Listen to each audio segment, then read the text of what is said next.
Ladies and gentlemen, the 46th President of the United States, please welcome President Joseph Biden.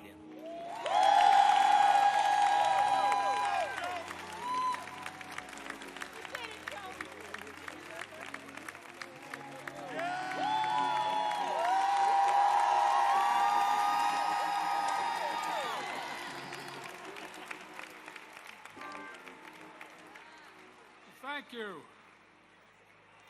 I think that clock is broken. I'll try to keep this under 2 minutes. The Jackson family, I know we're celebrating a life.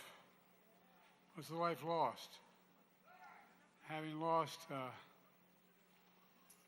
wife and a daughter and a son. It's called out of the blue. It's not easy. No matter how much you loved them, no matter how close you were. So I just like to express my deep sense of, how can I say it, sympathy and understanding. But the big thing is left. He left you something that no one else could. He left you character, judgment, honesty. You can't kid yourselves about what's right and wrong. President Obama, President Mrs. Clinton, Vice President Harris.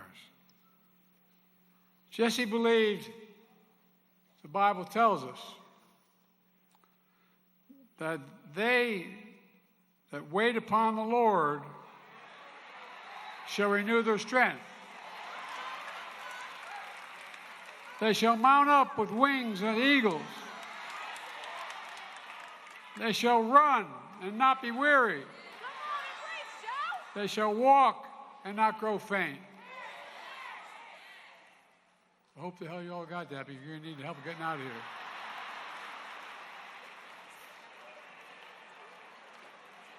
You know,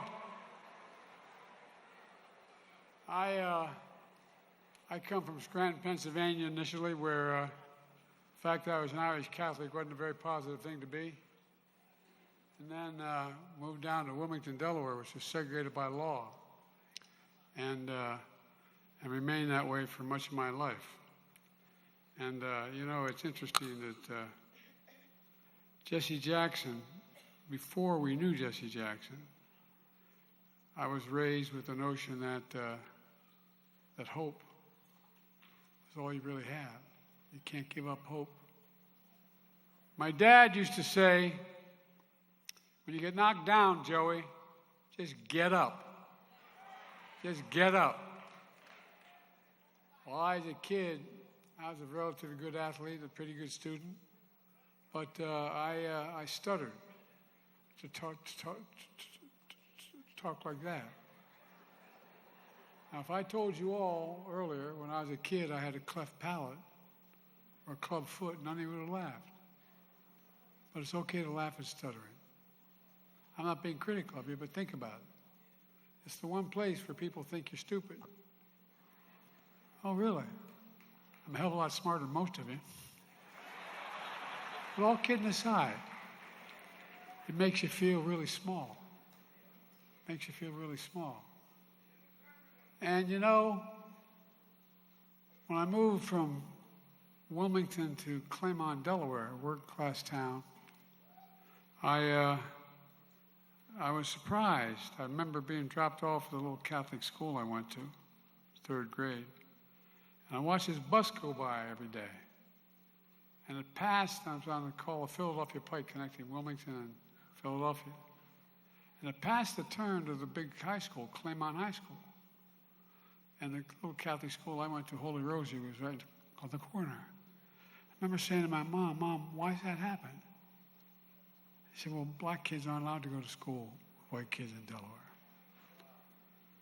And, you know, the more I thought about that, I thought to myself, how can that be? How can that work? How can that be right? And so, as strange as it sounds, I got involved in being concerned about it. I didn't know a damn thing about the civil rights movement. I was going into 4th grade. But you know what's right and you know what's wrong and you feel it. You know, the fact of the matter is, the man of God and the people throughout the decade of friendship and partnership, I knew Jesse. We were both young. I'm only 83. Here's 80. I'll tell you laughing at. That's 40 times 2 plus. But all kidding aside, we came up through the same time. I knew Jesse, and history remembers him. I knew him was determined and tenacious. I knew him was underrated, undeterred, and unafraid. Not a joke. And more than most, Jesse was dedicated with every fiber in his being to redeeming the soul of America. The soul of America. You know, Jesse came up, and I came up together as leaders in the Democratic Party. We had very different backgrounds, in some cases even different views, but never on race. Sometimes we went at it toe-to-toe. We disagreed on some issues. But that's what I actually admired most about Jesse, his passion. He was passionate. His passion, the courage of his convictions. And you know, his courage inspired a hell of a lot of us, even though we were the same age. You know, with his captivating presence, his stirring words, he would be easy for history to mistake Jesse for a firebrand. I think they'd get it wrong. Jesse certainly created his fair share of good trouble. But through decades of service, Jesse's abiding message is one of unity. That's what he talked about. Through decades of service, Jesse's abiding message of unity moved people in the right direction. Above all, he always sought common ground. I remember telling Jesse that I knew a guy in South Africa I was going to go see. His name is Nelson Mandela. And Jesse saying, how are you going to guys actually see him?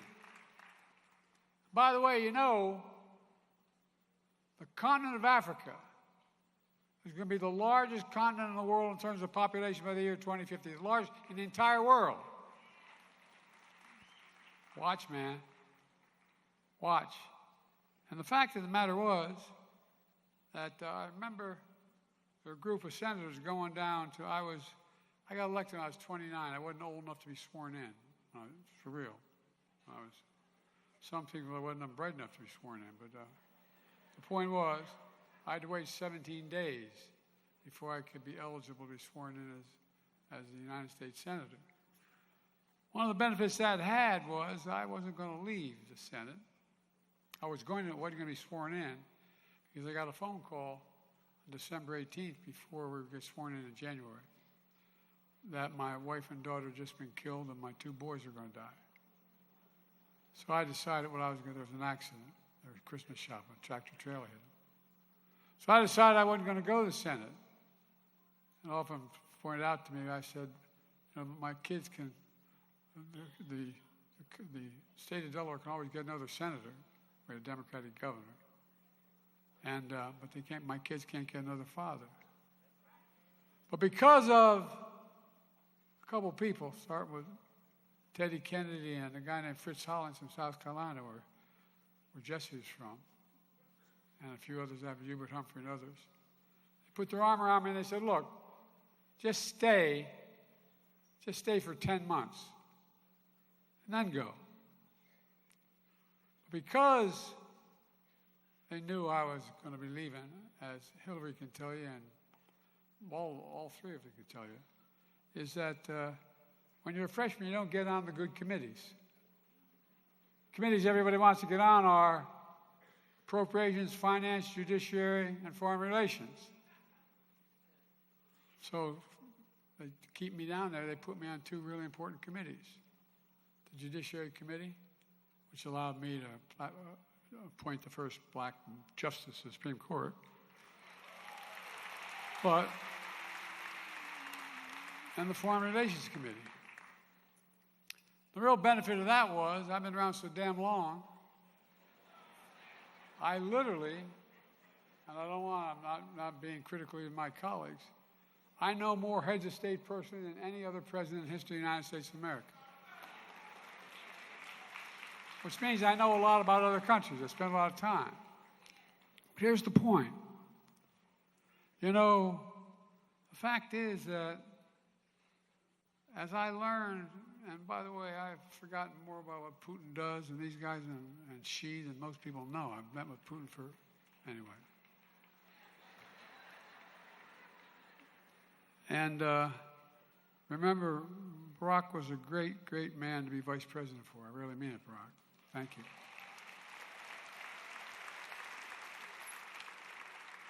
Barack and I had a deal where we'd talk with each other every morning we'd be the first two people we talked to. And every night we'd be the last two people we talked to.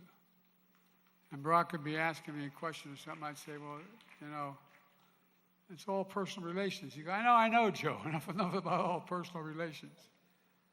But the fact of the matter is, that's why he was such a damn good president. And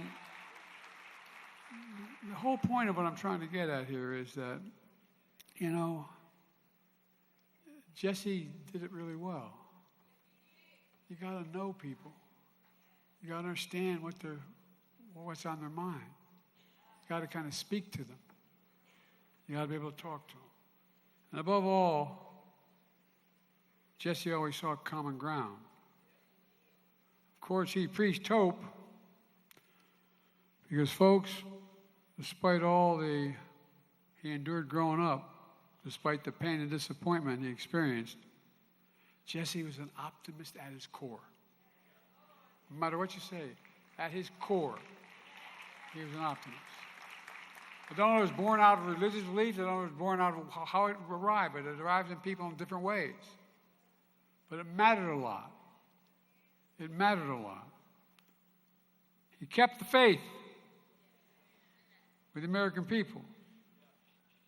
Every time I moved after I moved from Scranton, we'd go up there and spend the summers up there. Every time I leave my grandpa Ambrose Finnegan's home, he was an All-American football player at Santa Clara when Irish Catholics weren't very much in vogue and kept in the mines up there, as Hillary knows that state well. Every time I leave the house, he yelled, Joey, keep the faith. And my grandmother will no, Joey, spread it. Well, folks, I had the opportunity to come up in politics at a time with people like Jesse around, and Jesse in particular, where he talked about hope. He talked about hope. He believed in his bones in the promise of America. We're all created equal in the image of God. And we hear this all the time. I wonder how many people really believe it. He believed everybody deserved to be treated with equally and throughout their lives. And while we've never fully lived up to the promise, I don't think things would have been the same had Jesse not been around, because Jesse decided that his life was ensuring that we never fully walk away from it either. Because there's bad times like now.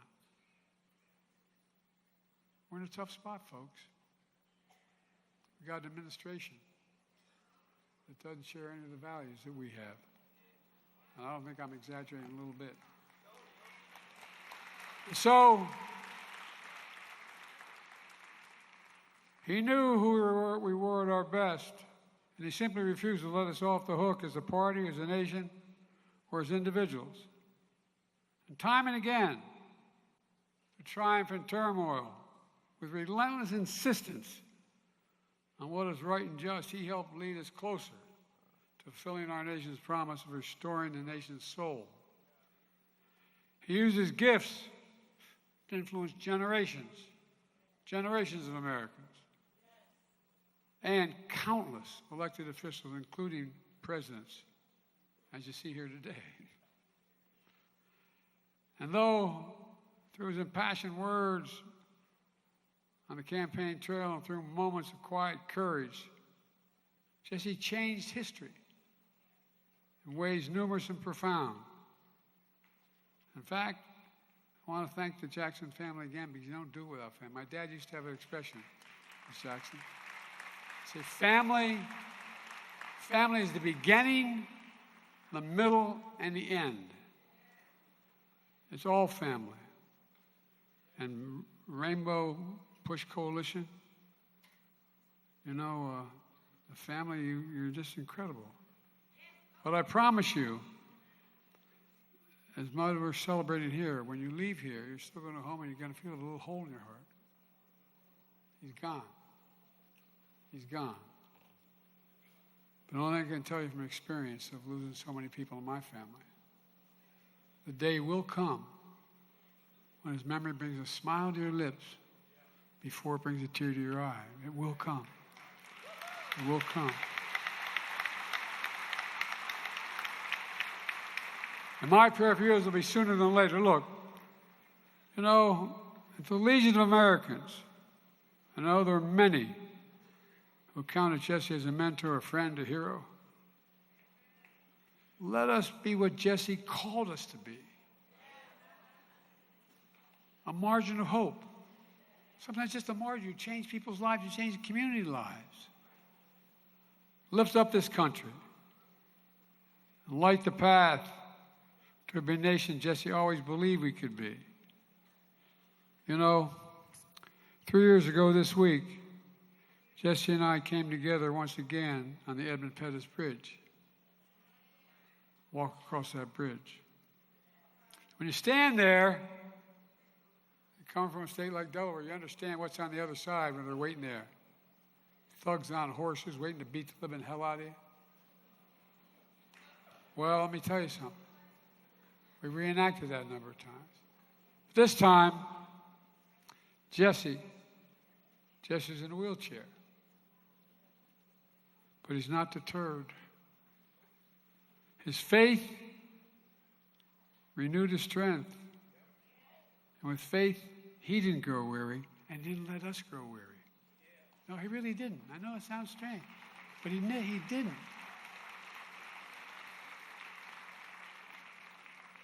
I reflected on Jesse's strength and his spirit.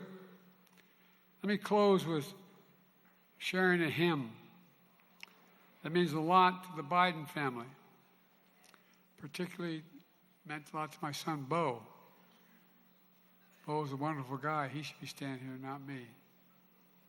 Bo was the Attorney General of the state of Delaware, a really decent guy, loved by everyone in the community. Volunteered to go to Iraq. I was going to go to Iraq when it was all National Guard. And he died there because he was exposed to those burn pits. Well, you know, this quote meant a lot. It's, and he will raise you up on eagle's wings and bear you on the breath of dawn. And let this light shine upon you like the sun until next time he sees you, will he hold you in the palm of his hand. My prayer for everyone here, and I'm cutting my speech very short because I'm afraid I'm going to be attacked.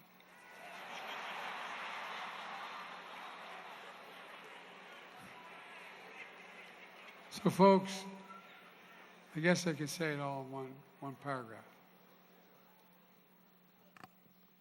Don't give up.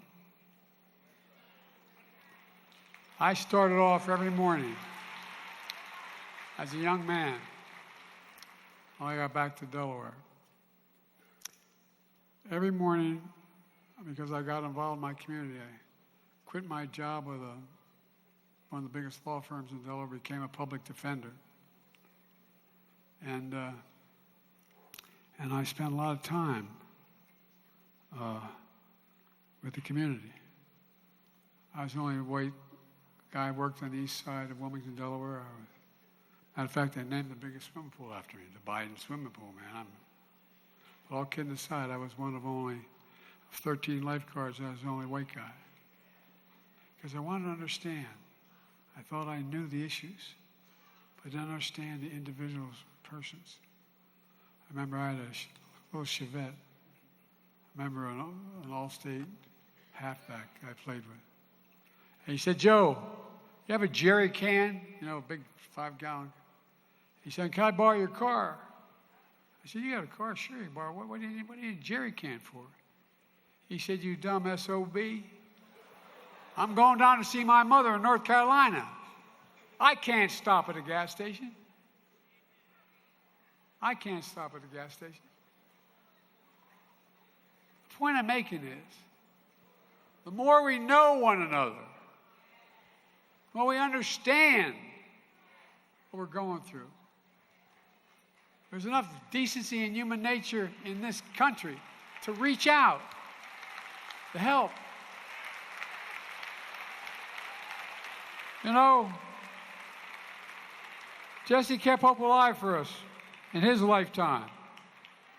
And we've got to continue to do it in our lifetime for our children, because there's nothing beyond our capacity when we work together. Nothing, nothing, nothing. So stand up and finish this job.